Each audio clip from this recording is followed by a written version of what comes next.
Olá, amigos do canal Espiritualidade. Você já deve ter ouvido falar de muitas histórias de assombrações, de aparições de espíritos ou de seres incríveis do mundo espiritual, geralmente baseado nas crenças que as pessoas têm. Eu também tenho muitas dessas histórias assim que fazem parte das nossas histórias familiares e quem sabe um dia a gente possa falar um pouco sobre elas também, buscando sempre a interpretação que o Espiritismo nos permite na compreensão desses fenômenos. Mas essas histórias de aparições, de seres fantásticos ou monstruosos, são histórias que remontam desde épocas muito antigas da humanidade.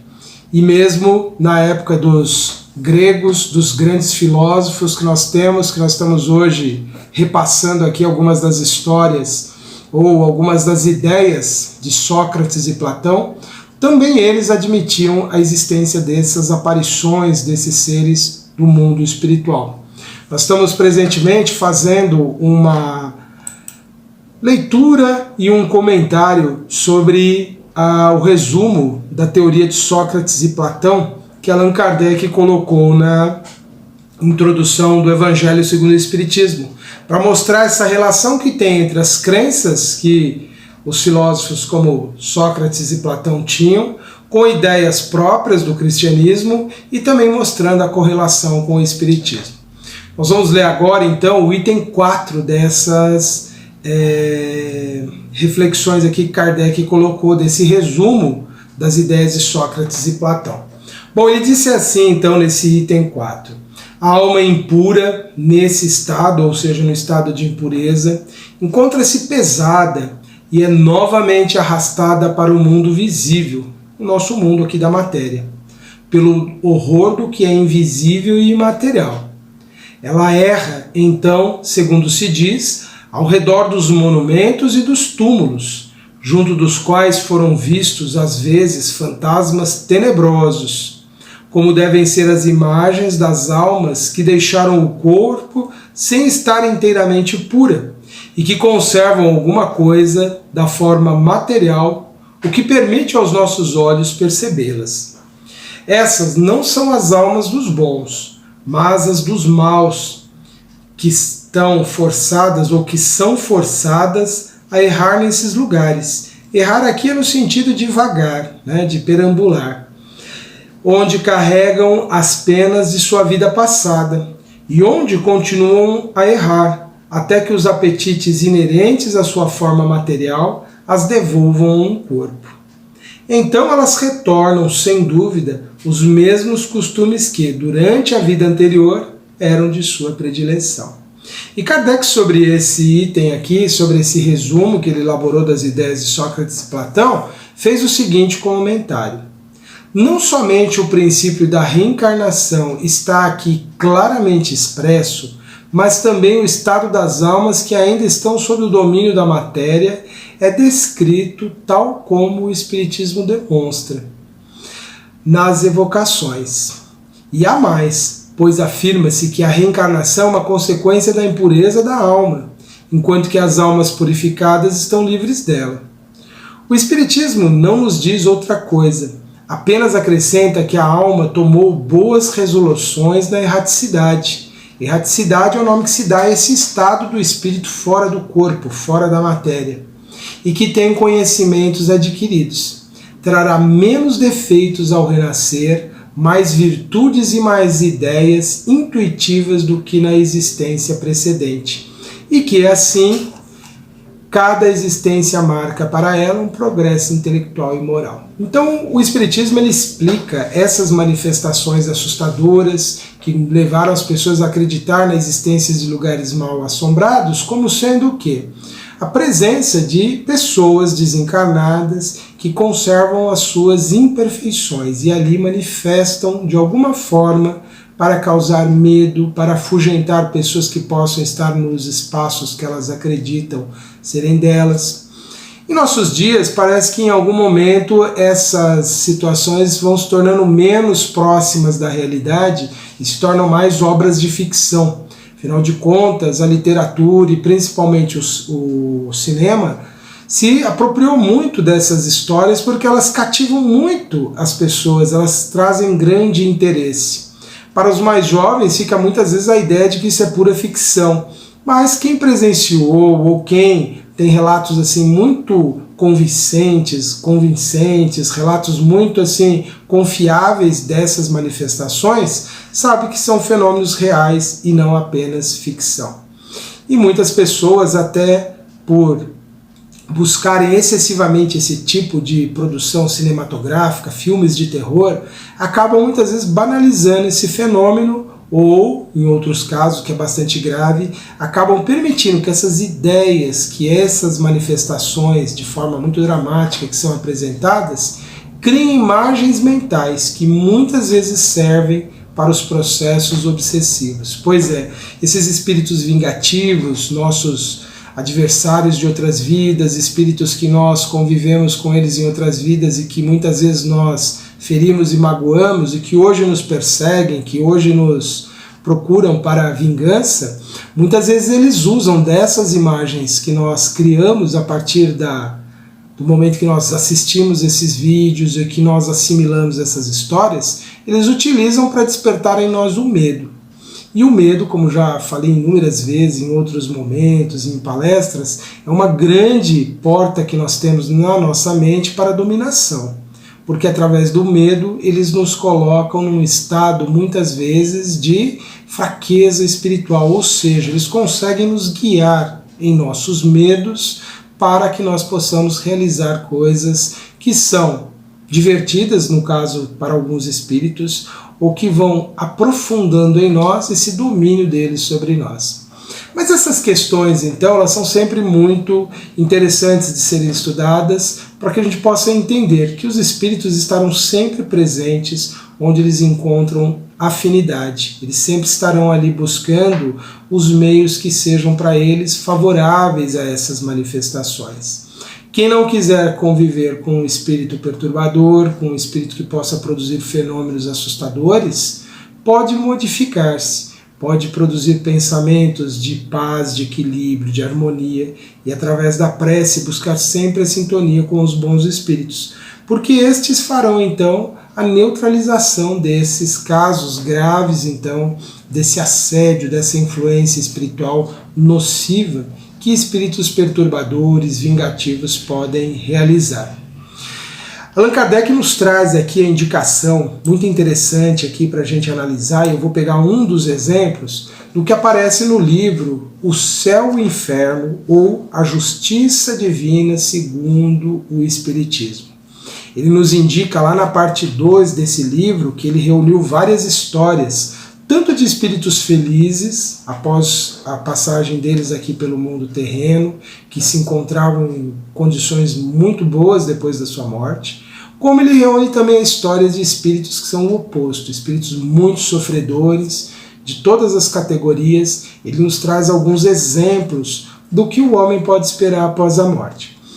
O caso que eu quero trazer para vocês, esse exemplo que nos ilustra essa questão das assombrações, é um que está lá na segunda parte, que é conhecido como o espírito de Castelnaudary.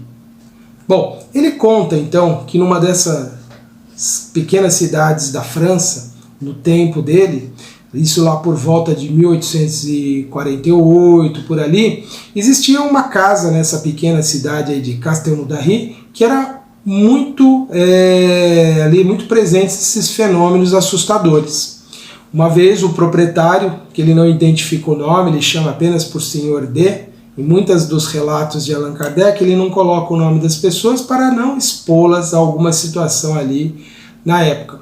Ele pretendia habitar a casa que ele comprou nesse local e acabou desistindo por alguns problemas. O filho dele, anos mais tarde, voltando ali, tentando habitar, ele recebeu de mão desconhecida, vigorosa bofetada. Ou seja, espíritos também podem produzir esses fenômenos, chamados de efeitos físicos, que criam esses efeitos. Podem mover objetos, podem até mesmo atacar uma pessoa. E aí, então, o espírito foi evocado numa reunião da Sociedade Parisiense de Estudos Espíritas, Sociedade de Paris. Isso foi no ano de 1859, 2 anos depois da publicação do Livro dos Espíritos. Então Kardec já tinha um grande conhecimento sobre as manifestações espirituais. E ele diz assim sobre esse espírito, quando ele foi nessa primeira evocação, chamado ali a explicar por que ele tinha aquele apego tão grande àquela pequena casa. E aí o espírito ele se manifestou por tanto assim, de uma forma tão violenta. Na época não eram comuns as manifestações de psicofonia, naquelas que o espírito utiliza a voz do médium para se comunicar. As comunicações eram feitas ainda pela psicografia. Então o espírito não conseguiu se comunicar daquela forma porque ele era um espírito muito violento. Como ele não conseguiu se comunicar, eles evocaram o espírito de São Luís, que é um dos espíritos que atuou na elaboração do espiritismo, como um dos espíritos da equipe do Consolador, dos espíritos que colaboraram para trazer o conhecimento que Allan Kardec, o codificador, iria reunir no corpo da doutrina do espiritismo. E aí São Luís respondeu assim sobre esse espírito: olha, é um espírito da pior espécie, verdadeiro monstro. Fizemo-lo comparecer, mas a despeito de tudo quanto lhe dissemos, não foi possível obrigá-lo a escrever. Ele tem o seu livre-arbítrio, do qual o infeliz tem feito triste uso. E aí perguntaram para São Luís sobre esse espírito. Kardec perguntou para ele: esse espírito é passível de melhora? Ou seja, ele pode progredir? E São Luís responde: por que não?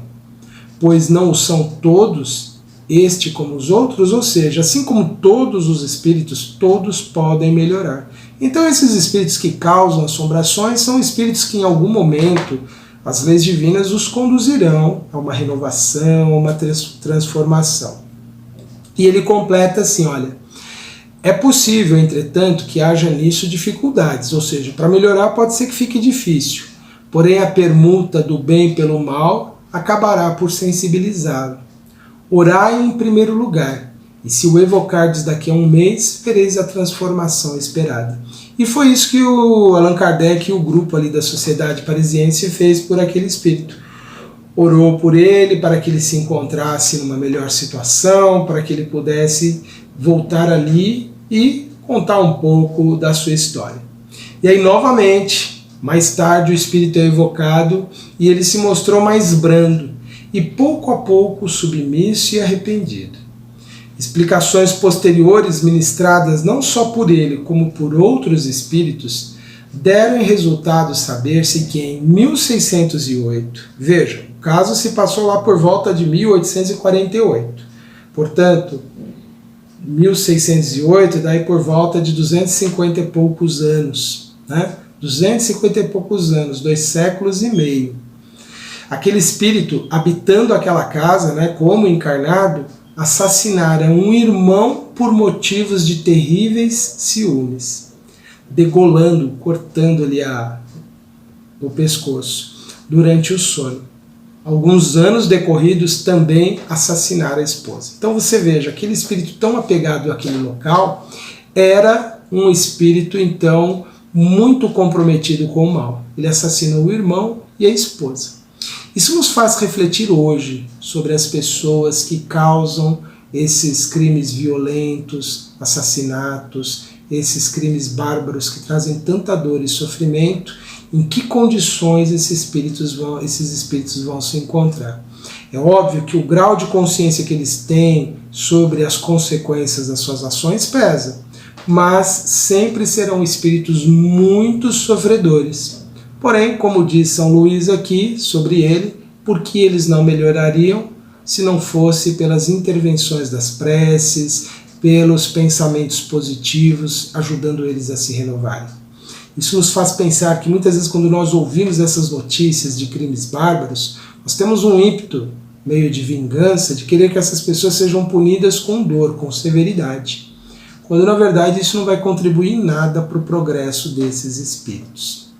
Então a gente percebe que muitos hoje que ainda estão praticando esses atos estão desdobrando seus sofrimentos para a vida futura por muito tempo ainda. Bom, aqui Allan Kardec prossegue a história dizendo assim, olha, o seu falecimento ocorreu em 1659, na idade de 80 anos, sem que houvesse respondido por estes crimes, que pouca atenção despertaram naquela época de balbúrdias. Depois da morte, jamais cessara de praticar o mal, provocando vários acidentes ocorridos em tal caso. Então, muitas vezes, esses espíritos que provocam essas ações estão ligados a esses ambientes pelo mal que eles praticaram. Mas nunca podemos esquecer que, na verdade, o que cria num ambiente o favorecimento a essa ação dos espíritos é a própria psicosfera mental das pessoas que habitam ali. Uma casa que tem a prece, a oração, o evangelho no lar como uma prática comum, vai ter necessariamente uma assistência espiritual de espíritos superiores que vão dissipar qualquer perturbação naquele ambiente.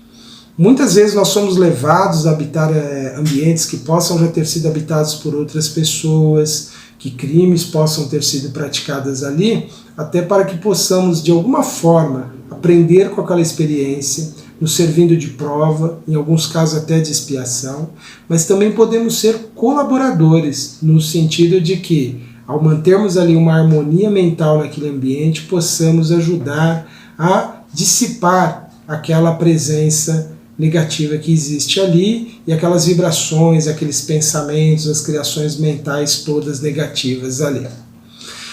Allan Kardec ainda traz o registro assim: um médium vidente que assistiu à primeira evocação viu, no momento em que pretendiam forçá-lo a escrever, quando sacudiu violentamente o braço do médium, de medonha catadura, ou seja, uma expressão muito assustadora, trajava uma camisa ensanguentada, tendo na mão um punhal. Pois é, os espíritos reproduzem cenas no mundo espiritual, mesmo que eles não queiram, mas eles estão presos mentalmente àqueles quadros de dor que eles geraram. E aquilo se imprime no perispírito, que é uma matéria do mundo material, um elemento intermediário entre o espírito e a matéria, e que é muito sensível a essas influências mentais do espírito. Nesse caso, ele plasmou sobre ele mesmo as vestes ensanguentadas e o punhal na mão. É uma criação fluídica, mental, de um espírito profundamente perturbado. Mais tarde evocaram novamente o espírito de São Luís e ele trouxe mais esclarecimentos. Aí perguntaram assim, Allan Kardec perguntou assim para São Luís: tende a bondade de nos descrever o gênero de suplício deste espírito? Lembrando que o que se aplica a ele se aplica a todos esses casos de homicidas que nós ouvimos falar em todas as épocas e até no presente. E aí São Luís responde assim: é atroz, ou seja, de muito sofrimento, porque está condenado a habitar a casa em que cometeu o crime, sem poder fixar o pensamento noutra coisa que não o crime, tendo-o sempre ante os olhos e acreditando na eternidade de tal tortura. Está como no momento do próprio crime, porque qualquer outra recordação lhe foi retirada e interditada toda comunicação com qualquer outro espírito. Sobre a terra só pode permanecer naquela casa e no espaço só lhe restam solidão e trevas. Isso então nos leva a pensar que o castigo que se destina a esses espíritos que cometem atos bárbaros é muito grande. Daí nós não precisarmos pensar em punições, em severidades para eles. Recentemente desencarnou um homicida que cumpriu a sua pena aqui na Terra, perante as leis humanas, e eu observei muitos comentários assim muito depreciativos, muito negativos sobre a realidade dessa pessoa. E eles fazendo julgamentos, né, dizendo que o seu arrependimento era falso, que o seu arrependimento não era verdadeiro. Nós aqui não temos como julgar e não nos compete de forma alguma fazer esse tipo de julgamento sobre quem quer que seja, porque a única consciência que nos cabe avaliar é a nossa própria. Mas se ele se arrependeu verdadeiramente ou não do crime cometido, é algo que caberá a ele perante as leis divinas e agora nessa nova realidade no mundo espiritual ser confrontado. O arrependimento ele é sempre e o principal caminho de transformação, de renovação da vida. O espírito ele para de sofrer, não que vai acabar absolutamente, mas inicia o processo de cura dele quando ele reconhece que esteve errado e realmente se arrepende do que fez. É a partir desse momento que ele começa a ter possibilidades de mudança. No caso desse espírito que nós estamos analisando aqui, de lá que assassinou o irmão e a esposa, é um caso então de um espírito que levou muito tempo até tomar essa consciência de que estava errado. Ficou por muito tempo endurecido ali, preso à sua certeza de que o que ele tinha feito estava correto. Isso nos leva a pensar o quanto é importante nós sempre reavaliarmos atitudes. Mesmo que algo possa ser muito evidente para nós como justificativa para uma ação violenta, o caminho da violência nunca será a forma de solucionar. Nunca será pela vingança, pela destruição dos nossos opositores que nós estaremos em condições de encontrar paz. Como nós vemos, quando nós agimos com a violência, com o desejo de praticar a justiça, nós acabamos trazendo sobre nós a dor e o sofrimento. Digo justiça aqui no sentido de punir simplesmente por punir como uma vingança. Não fazer com que as leis terrenas se cumpram, não fazer com que as nossas leis sejam obedecidas e respeitadas. Mas essa noção equivocada que nós temos de confundir vingança com justiça. Esse espírito levou muito tempo, mais de 2 séculos, para conseguir o início da sua transformação. Quanto tempo cada um depende no mundo espiritual para encontrar isso? Depende das suas disposições íntimas, do seu desejo de renovação.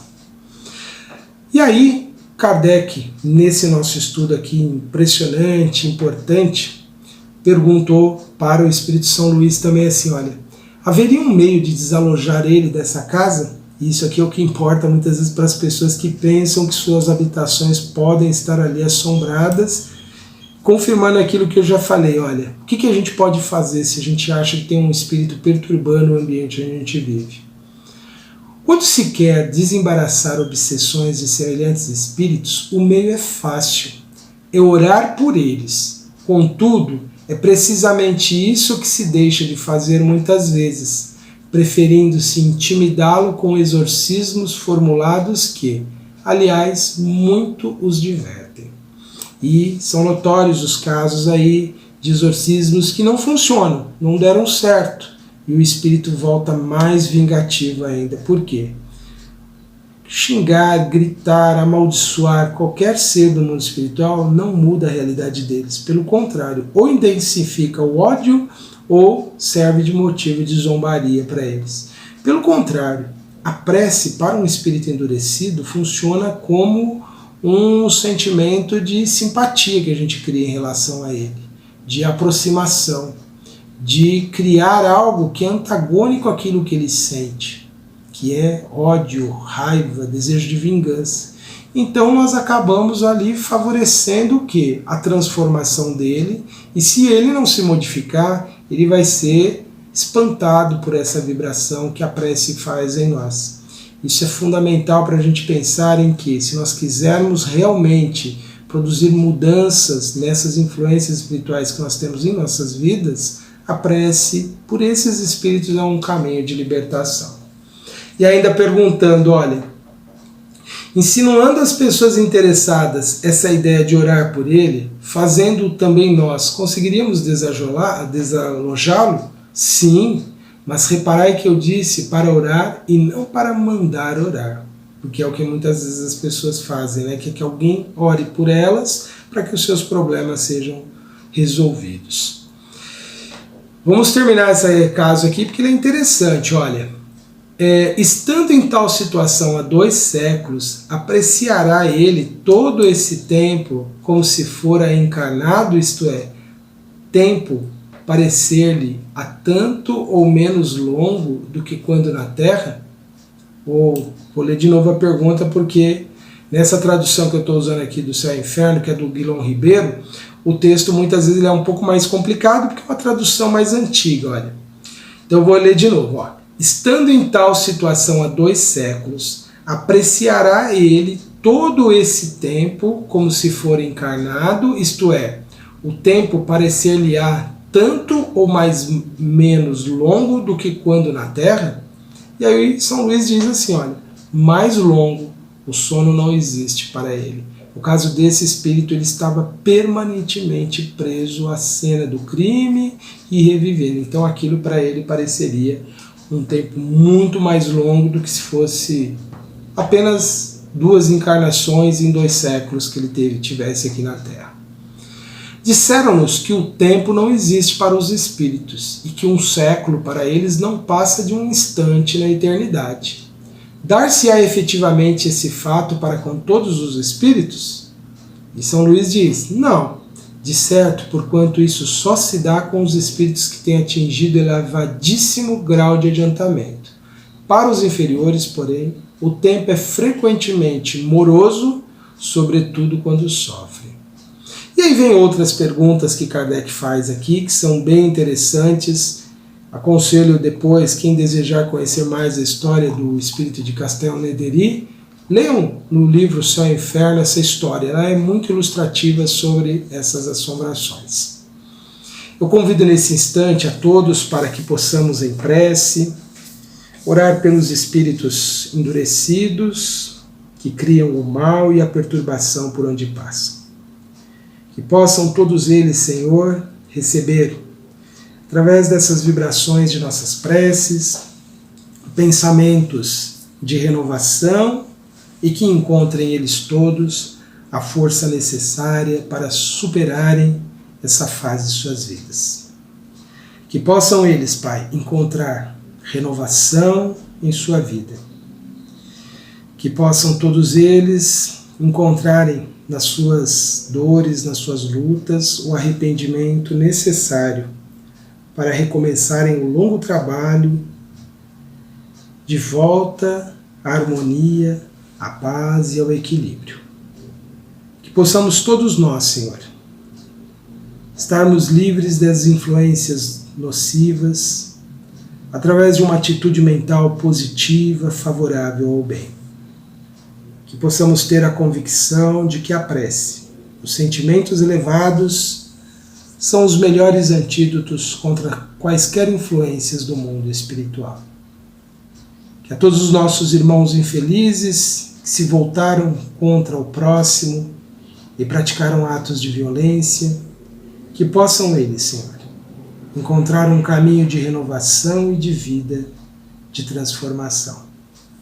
Que possamos todas compreender, Senhor, que diante do amor infinito, tão generoso, tão poderoso, que verte incessante do vosso ser sobre toda a sua criação, de que todos nós somos dignos de novas oportunidades, de reparar erros, de corrigir rumos e de acertarmos novamente.